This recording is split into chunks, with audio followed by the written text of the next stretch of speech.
Hey, while I'm on my way back from Tubingen, thought I would let you see the road rather than look at me. And amazingly, can't find a cordless drill. So one of those things that you think, oh, people will be fighting to sell you the best deal on a cordless drill. No, it's not that way at all. I went to Alturas in Talibon, no cordless drill. Actually, they had a cordless drill, but it came with a spare battery, and in this particular case, the spare battery that it came with was no good. So this is one of the plus sides of the Philippines, and it is what can we say, generated by the need to test all electrical items before you take them to the cash desk and pay for them and take them home, because electrical goods are notoriously faulty. And here we are, a brand new drill still in the box. Well, it was actually on display, but they found the box that it came in. Half of the drills, the complementary drills that you get with the drill itself, the drill bits I should say, were missing. So fortunately he tried the spare battery first, and even when it was put on charge it didn't show any kind of spark. So couldn't buy that one.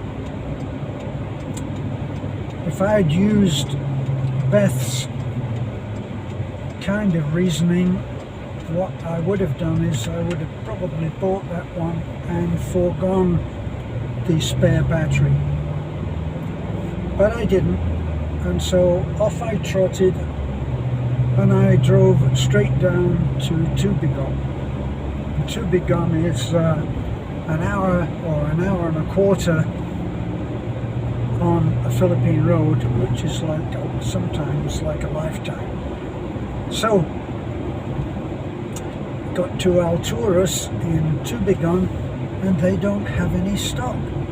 So of all the drills that they have, none of them are cordless. Well, no use complaining. I came out and I went to every small hardware store where you would expect to be able to get a drill. No way, didn't have one, no stock. So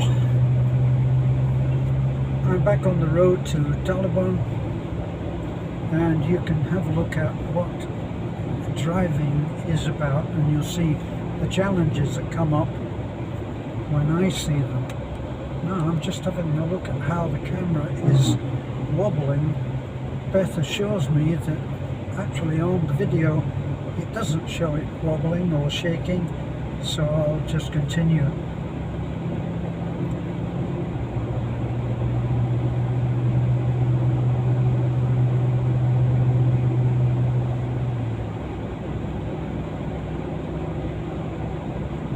Actually, I can't really say that I want to complain about having done the drive, because I really enjoy driving our truck, the Ford Raptor. I can see why it's probably the most popular selling truck that Ford do at the moment, is what I've heard, and I can understand why. This man's not going to move a lot for me. And what we're looking at now, the two lanes on either side of that yellow line, that was what used to be the national highway that runs, I think, all around the island. Certainly it runs through all of the towns from Tagbilaran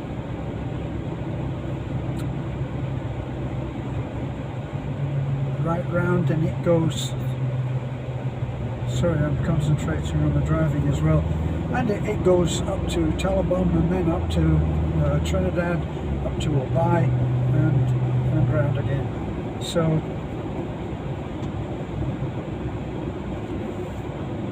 it used to be just these two lanes, and then they extended it on either side and made it into a much more viable road.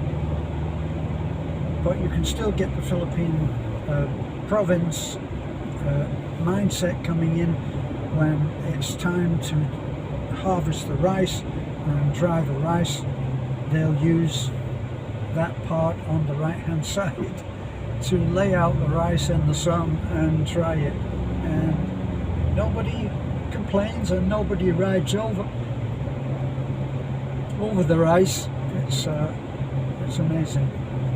Now they're beefing up all of the bridges, which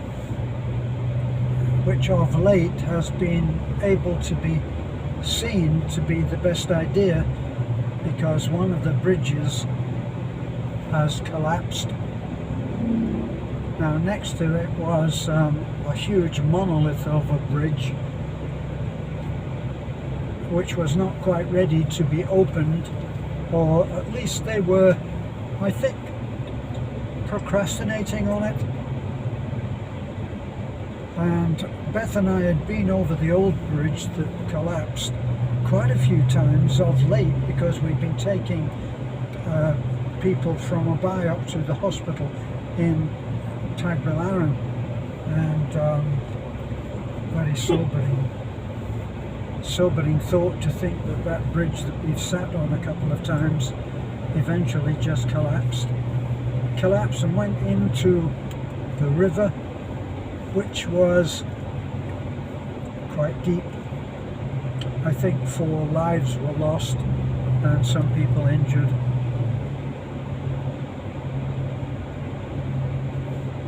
So it's been a good idea to start beefing up the bridges, and they're beefing up the bridges because of the truck you can see here on the right hand side. Look, it's broken down, but that truck, heavily laden, probably over heavily laden, and that's what's going to be going on the bridge. Problem is, of course, if the traffic is slow moving and the bridge has to support stationary vehicles, which are huge. So I think a bus and some trucks. There's another hazard there that you can see. Dogs. Dogs are almost epidemic in the Philippines. They are a security system in lots of ways, but of course they just get abandoned, and so you get gangs or packs of dogs, and they're roaming around. Not unusual at all to see 4 or 5 dogs having fun together and roaming about the roads, certainly crossing. Here's another issue that you might have to put up with as a foreigner anyway, is the buses. The buses drive in quite a fashion, I can tell you. And the vines. So they stop anywhere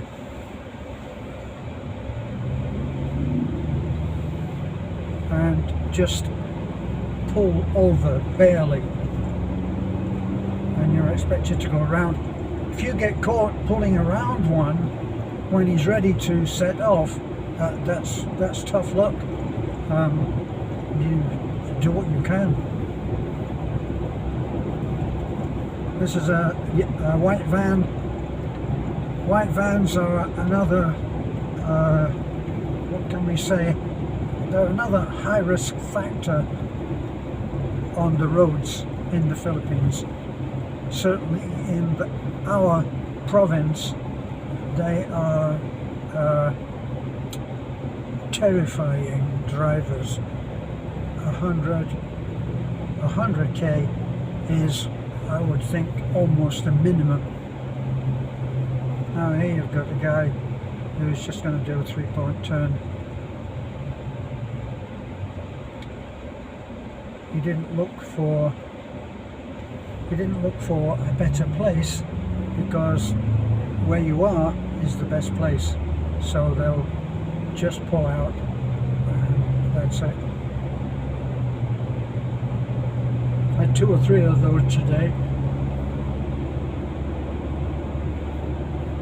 See, but with the extensions on either side, the road hasn't become too bad.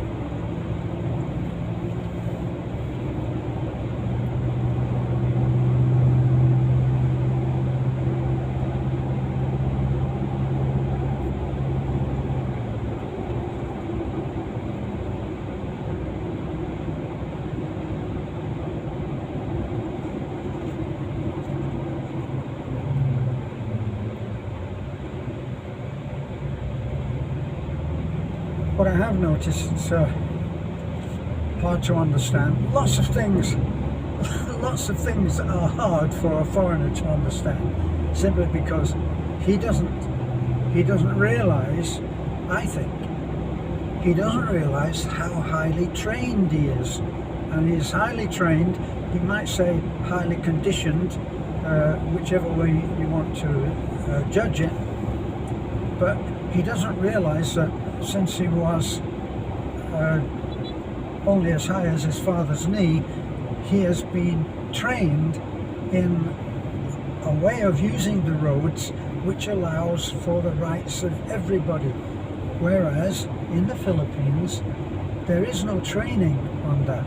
Right now, so listen to what I'm saying, because I'm not just saying, oh yeah, Asian. I've heard it said, especially in California, well, Asian drivers are crap. You know, they're crazy, they're this, they're that. There are Asian drivers, let's say Filipinos, operate on a different, they operate on a different time frame and a different frame of reference. Because, see, look, this guy riding along there, he's a delivery guy for Ninja. That's the Ninja van or Ninja bike. Delivering usually for Lazada, and they deliver, and they get into impossible places. They even get up to our house in the mountains, so they do a great job. But the way that they turn the way they turn left, that's right for me. The way they turn left is by pulling across and riding on the wrong side of the road for maybe a couple of 100 feet. Now, what you'll have seen there is 2 motorcycles, and they just pull out without looking. So, a rule of the road here in the Philippines, whether you like it or not, is that traffic will pull out and expect the right of way from the right onto the road.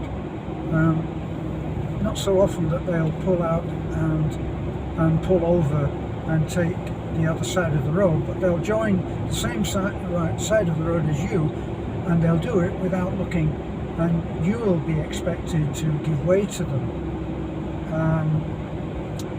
It's a terrifying rule, I can tell you, because you can get such a shock by somebody just driving straight out from the right and turning to be in front of you.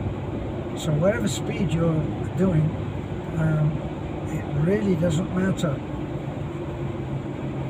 Now, if you think that any foreigner will have been trained that if he drives into the back of somebody, in other words, if he rear ends somebody, that is automatically the fault of the person who does the rear ending. It's not the fault of the person who is rear ended, right? So where does this a motorcyclist being able to pull straight out on the road in front of you, where does that kind of leave you? If you hit that person, it's a difficult moment for sure.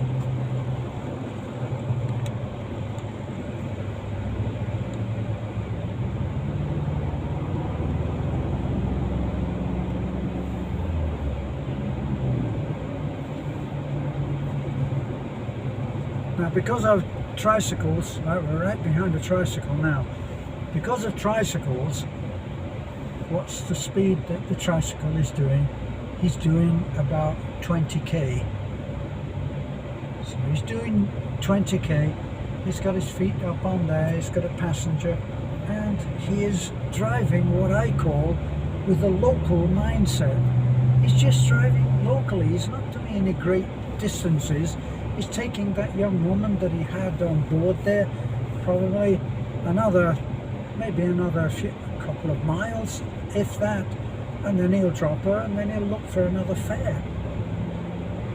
So you're looking at two motorcycles here in front of us, neither with a plate and not new looking, so they're not awaiting registration. And the man in front, look, that's an old bike. He has no crash helmet, which I've been guilty of myself while I've been here. But I really do favour having a crash helmet. But here, it's always a little touch of irony when you think that people are looking at our kids who are not riding with crash helmets, and they drive very much in a local mindset, because all they do is they use that bike to go down to the road. They go along the road about a kilometre and then they turn right, and all they do is they drive from our house down to the road, a little bit of road, and then up another barangay road to the property that we're working on right now. Now this guy, he's not really paying any attention. The one in front, actually, that does have a plate. Now look at that one there, that's got three and a half people. It's got three adults or near adults and a young kid, let's say a toddler.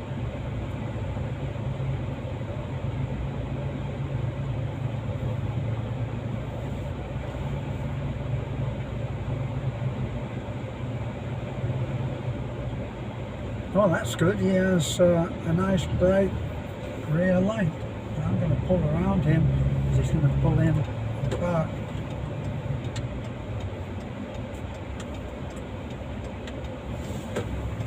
Now, I've given up on buying a cordless drill. I won't even stop for that hardware store. They'll say out of stock. There's still some damage there, look, kind of like a loudspeaker system.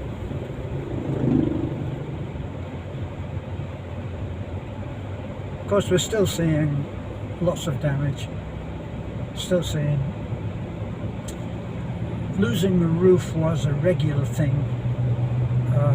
Most people lost either all of their roof or most of it. We've replaced all of the roofs in our little compound, and the most recent was replacing the roof on our office, or what we sometimes call the extension, which we had built for the office, and we're still without a home. Our little red house, which we did so much work on during the quarantine madness, as I called it. And I called it the quarantine madness remodeling, and we remodeled the entire red house, and we're very, very happy with it.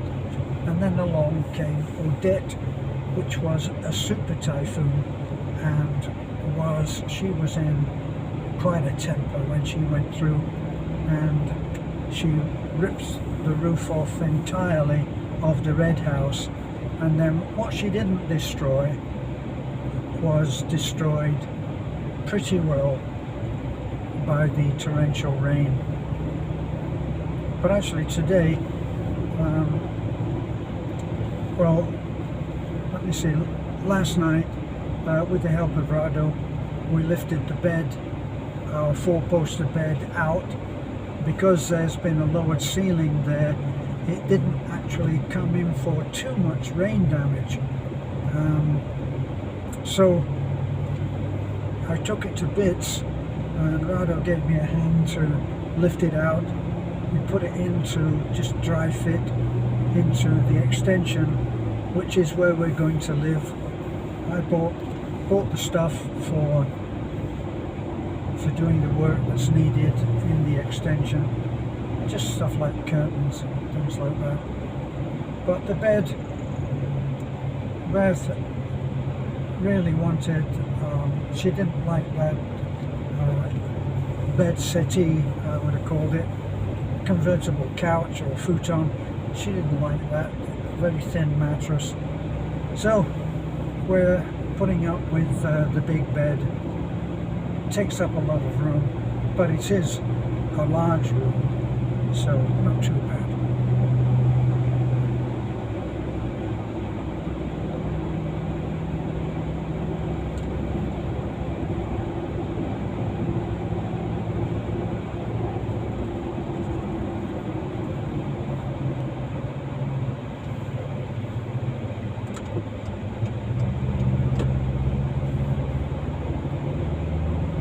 Stray dog. Dogs everywhere. We have the worst behaved team of dogs. We have about, I think, 8 dogs. 8 dogs plus the 4 Pomeranians, which are pure breed.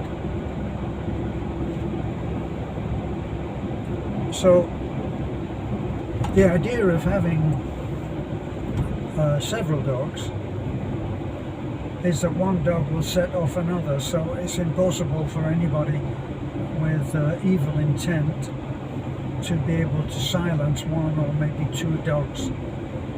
They'd have a real job trying to silence all of our dogs. It would be impossible. I know, because I've tried to silence them myself, and ain't gonna happen. There's a roof that's been lost.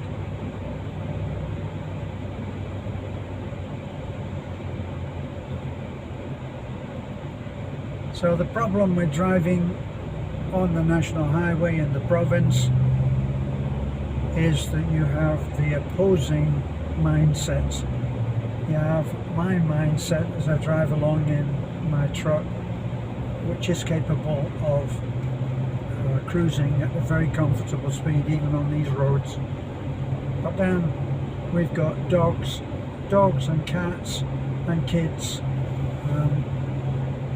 and people, especially at night, people sit with, you can see a white line on the edge of the road, right hand side of the road, and people sit with their butt on that white line, and they don't move when the headlights of an oncoming vehicle appear. They stay there. It's almost well, it isn't, but I can't imagine how anyone would do that, because it's like you can get killed, and I believe that quite a few people do.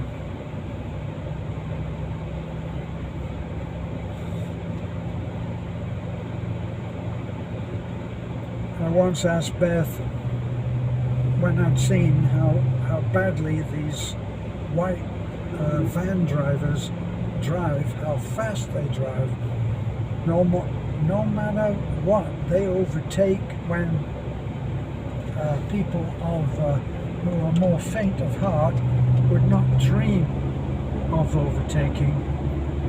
Blind bends on the brow of a hill, all of that kind of thing which we're taught in the West not to do, and they'll do it, and they'll overtake long lines of cars who are in a long line because they won't take the chance of overtaking. But the white van drivers, boy, they will just steam on through.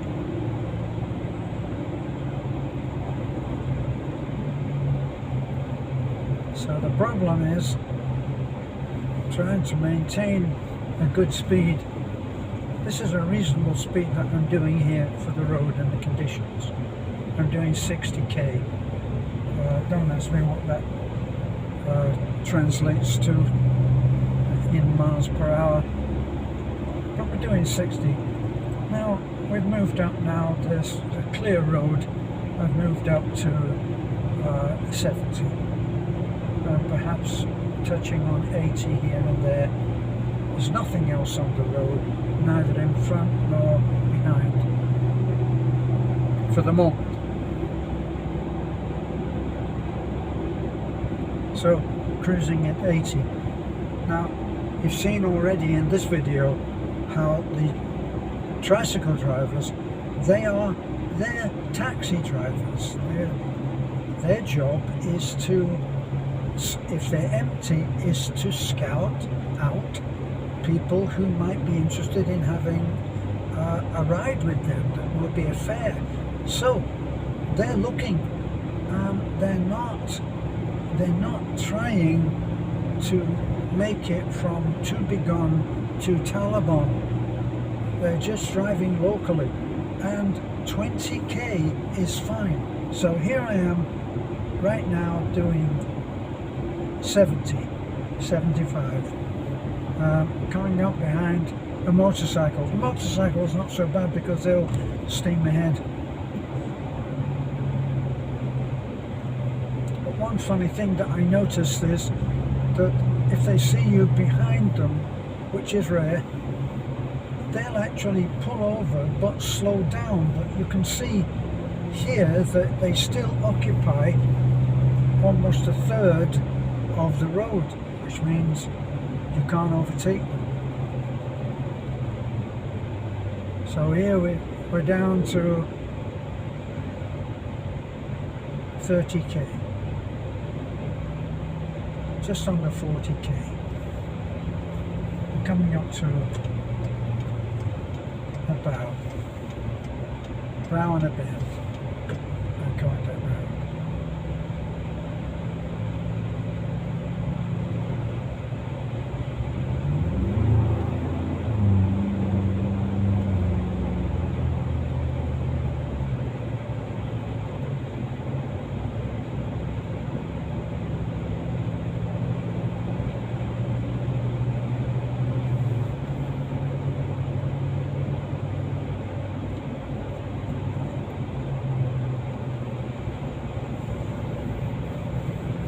Yeah, so with the overtaking, I've noticed that when people overtake, when people who are approaching and they're overtaking something like a tricycle, so they're on my side of the road heading head on toward me, I will slow down immediately. I'll start slowing down, and I'll obviously watch them very carefully.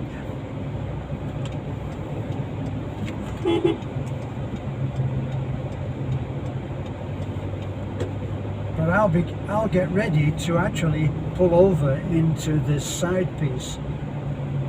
Now, what I've noticed is that when I overtake, they won't slow down. If something is coming toward me and I am in an overtaking mode, they won't slow down. It becomes like the ultimate chicken run. In other words, if I can't get out of the way, well, I better get out of the way.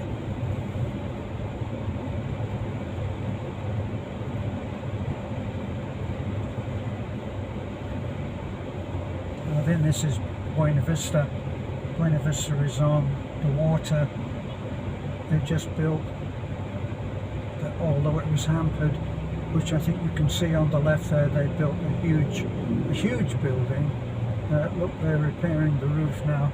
It's taken off by Odette. Some damage was created there. that's been going along for 7 years, that building. But that little community there was hit very badly in the last earthquake. Along here now, all for the most part, poor families living right on the edge of the road. You can still see lots of the posters that were put up for the election. Oh, well, that's enough, I think. Probably more than enough for you guys.